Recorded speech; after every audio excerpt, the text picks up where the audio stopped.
आपको सीधे लिए चलते हैं जेएमएम कार्यालय, जहां सुप्रियो भट्टाचार्य प्रेस कॉन्फ्रेंस कर रहे हैं। अब तक जो भी गिरफ्तारियां हुई वो सभी गिरफ्तारियां वहां पर लगे सीसीटीवी के फुटेज और आप इलेक्ट्रॉनिक और प्रिंट मीडिया के जो फुटेज थे उनको आधार बनाकर किया गया। लेकिन भारतीय जनता पार्टी के नेता बाबूलाल जी कह रहे हैं कि भाजपा के नेताओं को टारगेट किया जा रहा है। तो यह प्रमाणित तो भारतीय जनता पार्टी के नेता बाबूलाल जी कर रहे हैं कि जो वहां पर सीसीटीवी कैमरे में कैद है, जिनके चेहरे कैद हैं, वो सभी भाजपा के नेता और कार्यकर्ता हैं। ये उनका स्वीकारोक्ति है।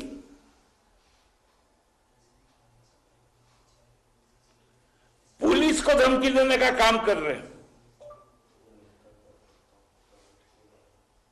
उस घटना के दिन यदि पुलिस तत्पर नहीं होती तो हमको लगता है एक बड़ा दुर्घटना होता। जितना भी सीसीटीवी फुटेज है उसमें हम लोगों ने देखा है सुनियोजित ढंग से बैनर बनाया गया, प्लेकार्ड बनाया गया और कई लोगों के पीठ पर पिट्ठू बैग भी था। हम लोगों को आशंका है कि उन बैग में शायद बम या ग्रेनेड रहा होगा। पुलिस को उस पर भी तफ्तीश करनी चाहिए, क्योंकि ज्यादातर लोग जो उस कैमरे में दिखे वो कई आपराधिक पृष्ठभूमि के लोग हैं, उन पर आपराधिक मुकदमे भी दर्ज हैं, जेल गए हुए लोग हैं, कानून के नजर में फरार लोग भी हैं। उनका बचाव बाबूलाल जी कर रहे हैं। क्या अपराधी समाज विरोधी ताकत भारतीय जनता पार्टी का पूंजी है? शर्म आनी चाहिए बाबूलाल मरांडी जी को। खुद स्वीकार कर रहे हैं कि पुलिस भाजपा नेताओं को पकड़ रही है, तो उपद्रव करने वाले कौन है? भाजपा के नेता और कार्यकर्ता हैं।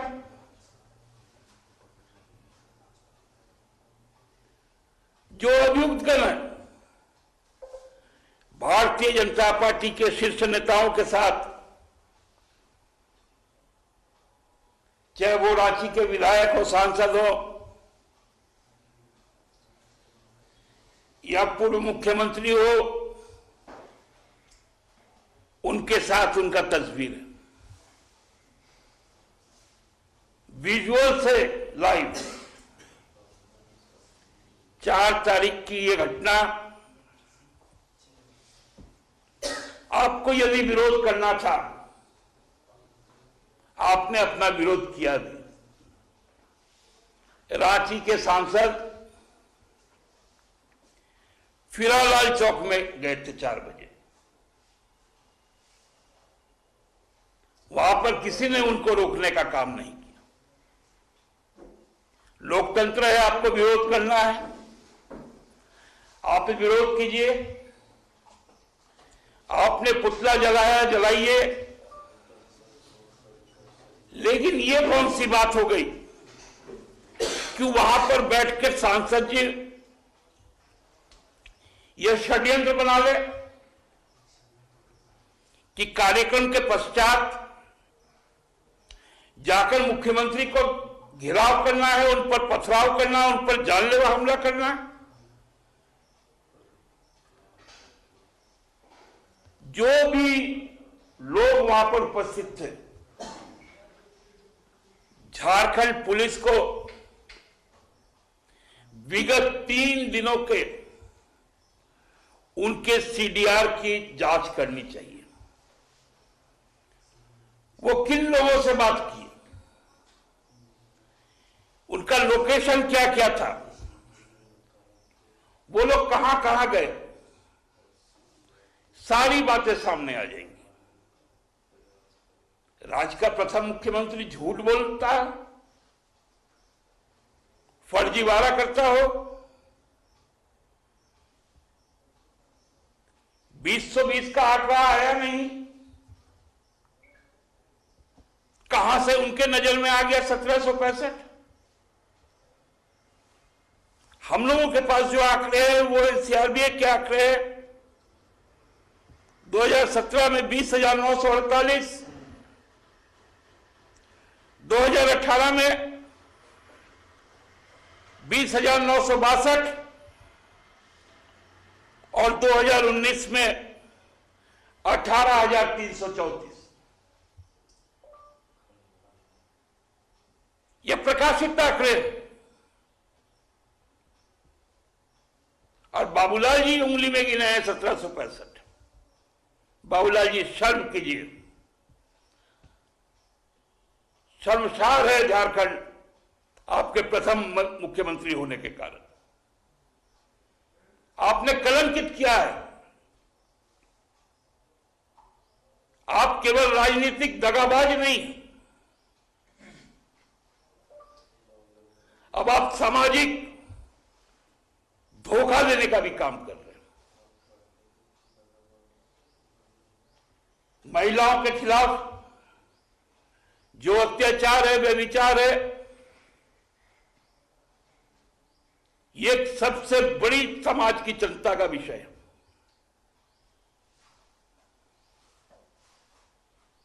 हम लोगों को सबको मिलकर खोजना पड़ेगा कि समाज में इस प्रकार की पाशविक मानसिकता पनप कैसे रही है।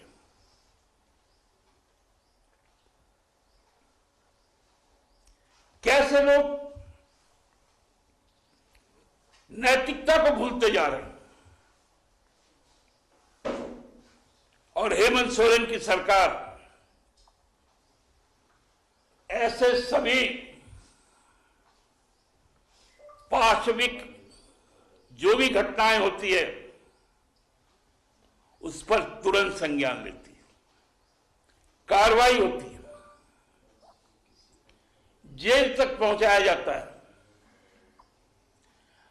22 फास्ट ट्रैक पोस्को के मामले में हम लोगों ने कोर्ट की मंजूरी दी ताकि जल्दी से जल्द मामला निपटाया जाए। हम नहीं चाहते झारखंड में कोई कुलदीप सिंह सेंगर हो। हम नहीं चाहते कि झारखंड में कोई स्वामी चिन्मयानंद हो। हम नहीं चाहते कि मुख्यमंत्री के संरक्षण में हाथरस की घटना हो। कहा गया था भारतीय जनता पार्टी का महिला मोर्चा?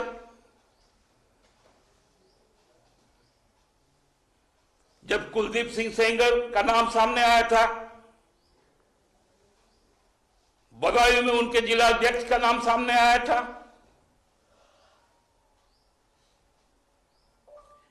क्या एक दलित बेटी के साथ में रेप और उसके बाद लाश को अंधेरे में परिवार को न सौंप के पुलिस के द्वारा जला दिया जाने पर भाजपा महिला मोर्चा या एनसीडब्ल्यू ने कोई संज्ञान लिया था क्या?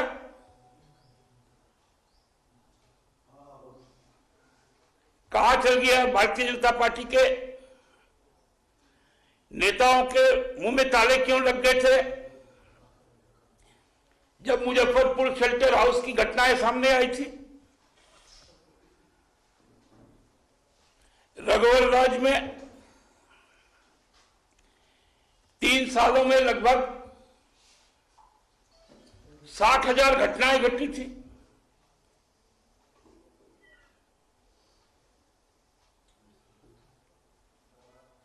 नेता बनकर बैठ गए हैं बाबूलाल जी। पुलिस को अब नसीहत देते हैं और धमकी भी देते हैं। कानून अपने हाथ में लेने का अधिकार संविधान ने किसी को भी नहीं दिया और कानून का पालन करवाना पुलिस का परम कर्तव्य है। हम चाहते हैं आपको यदि सरकार से कोई तकलीफ हो, बार बार कहें आपसे, सकारात्मक विपक्ष का भूमिका निभाइए। आप आज भी धरना दिए, आपको किसी ने नहीं रोका, क्योंकि वो आपका लोकतांत्रिक अधिकार है। सरकार को आप ज्ञापन दीजिए, बातचीत कीजिए, वो आपका लोकतांत्रिक अधिकार है, उस पर आपको रोक नहीं होगी। लेकिन पूरा सिविल सोसाइटी को एक व्यस्ततम रास्ते पर जब शाम का पीक आवर हो, गाड़ियों में तोड़फोड़,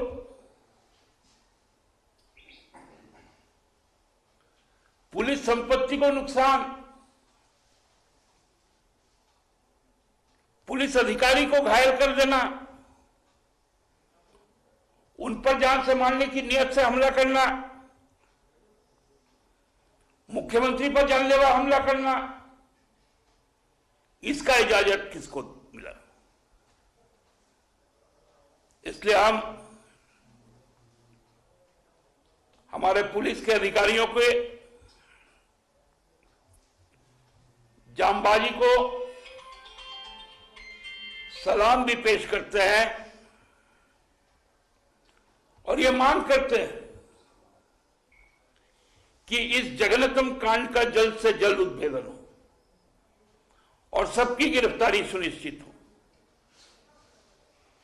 नहीं तो हम लोग भी, माननीय हेमंत सोरेन जी यदि राज्य के मुख्यमंत्री हैं तो हमारी पार्टी के भी कार्यकारी अध्यक्ष है।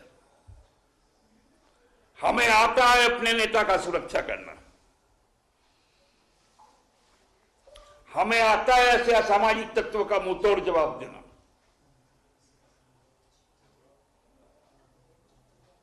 हम चाहते हैं राज्य प्रगति में रहे, उसके लिए सबसे पहला शर्त है अमन और शांति रहे। लोग अपनी तकलीफ बयां जरूर करें, लेकिन जो संवैधानिक मापदंड है उसी अनुसार करें। आज इतना ही, कोई विशेष सवाल हो तो आमंत्रित है। दादा, समीर उरांव ने आरोप लगाया है कि ये घटना आप लोगों के द्वारा ही सुनी हुई थी, क्योंकि अगर मुख्यमंत्री जिस रास्ते से गुजरते हैं वो रास्ता क्लियर होता है प्रोटोकॉल के हिसाब से, तो कैसे पता नहीं चला कि सीएम का काफिला गुजरना है और रास्ते पे इतने लोग कैसे आ गए? आपकी प्रशासन क्या कर रही थी? यही तो हास्यास्पद है ना समीर उरांव जी का। जो फुटेज दिख रहा है उसमें भाजपा के नेतागण है, वो हमसे कहां जुड़े हुए? उन फुटेज पर जो एरेस्टिंग हो रहा है उसका बाबूलाल जी कह रहे हैं कि भाजपा नेताओं को टारगेट कर रहे हैं। एक तरफ उनके राष्ट्रीय अध्यक्ष ना क्या है वो आजकल समीर उरांव जी, हाँ कुछ कहे होंगे, उनको अपना कार्यकर्ता ही नहीं पहचानता है क्या? उसमें तो एक वार्ड की पार्षद भी है, वो भी एसटी है और उस मोर्चा के राष्ट्रीय अध्यक्ष है। बाबूलाल जी बोल रहे सब भाजपा नेता है, पुलिस सीसीटीवी में उनको देख पा रही है। आप ही लोग दिखाए हैं सबका चेहरा, नारा लगाते हुए दिखाए हैं, तो सब कुछ तो आप ही लोग साक्षी हैं। और आप ही लोग से मतलब अब समीर उरांव जी दाई से ही पेट छुपा रखा है। जो फुटेज इलेक्ट्रॉनिक मीडिया के पास है, बड़ा शर्मनाक है समीर उरांव जी, आप उसी को झूठा कह रहे हैं। आप अपने कार्यकर्ताओं को अपराधी कह रहे हैं और ये सच्चाई भी है। आपने इस बात को स्वीकार किया, धन्यवाद। दादा, खुफिया विभाग का तो फेवरर आप कह सकते हैं ना? देखिए, वो बातें पुलिस के संज्ञान में हैं और राज्य के डीजीपी ने इनको बहुत चुनौती के साथ लिया। हमको लगता है कि जब भी कोई घटनाएं घटती है तो कहीं ना कहीं चूक तो होती ही, तभी तो घटनाएं घटती है। मतलब हम लोग कह सकते हैं जो रोड साइन बोर्ड रहता है, सावधानी हटी की दुर्घटना घटी, तो कुछ तो हुआ ही होगा। डीजीपी को लेकर बीजेपी ये भी कह रही है कि वो जेएमएम के कार्यकर्ता की तरह बोल रहे हैं। अब देखिए, मुझे तो कहना नहीं चाहिए, लेकिन जिस प्रकार यहां पर एक डीजीपी ने तत्कालीन सरकार के संबंध में अपने कार्यालय कक्ष में नारा लगाने का काम किया था और उसके बाद जमीन का भी खेल खेला गया था, तो हम तो कह सकते हैं कि भारतीय जनता पार्टी